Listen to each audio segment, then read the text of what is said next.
Why are some wine cost $5, some $20, and some $200 or more?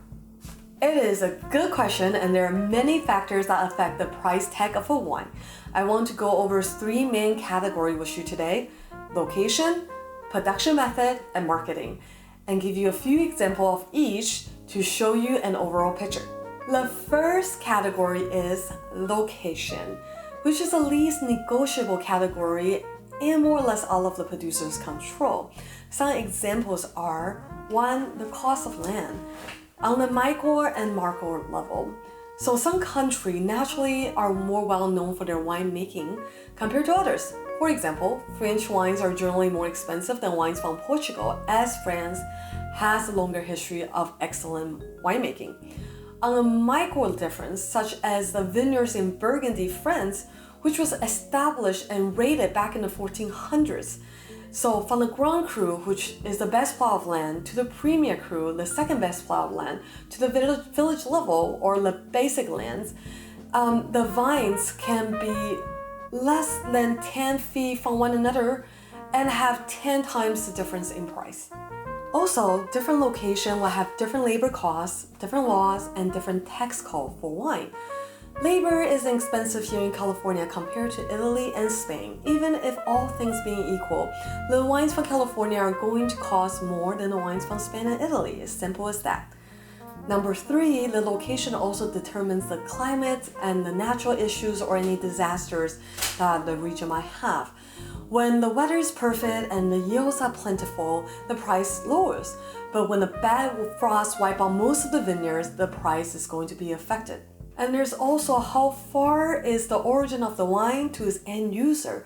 Don't forget the cost of delivery and import tax. The same bottle of Chianti you had in Italy for €10 will more than likely be $20+ after factoring all the tax and expenses. The next category is flexible and can be adjusted by the winery. That is the production method. Like the yields of the vine.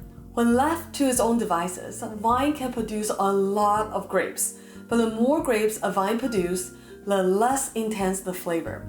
Some wineries want to boost their flavors of their wine, sometimes will go as low as only allowing 1 ton of grapes per acre of land that they have.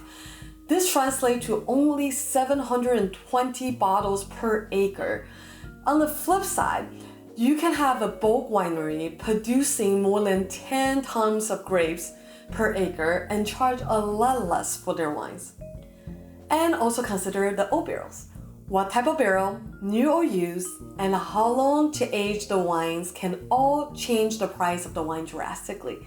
An American barrel will cost about $600 versus a French barrel will cost $1,200. The longer the wine sits in barrel, the longer the winery need to wait until they see a profit from their wine, which affects the final price of the wine as well. I know that's a lot of information I just piled on you regarding what affects the price of a bottle of wine.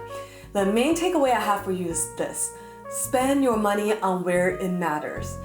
Spend it on the wine coming from the location you love and enjoy and produce with integrity and care. Pay more for location and production and try to avoid overpaying and get stuck in the marketing. That's generally not where the values are found, at least at daily drinking.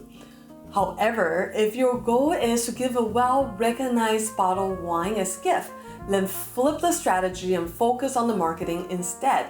That's where you will get the most wow factor. There are no fast and hard rules. It all depends on your outcome.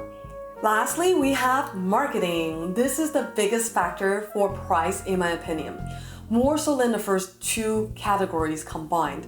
With the right marketing, I've seen magic happen. Ugly duckling turns into swan and frogs turns into prince. It is truly incredible and sometimes destructive. Let's talk about a few examples. Number 1, packaging.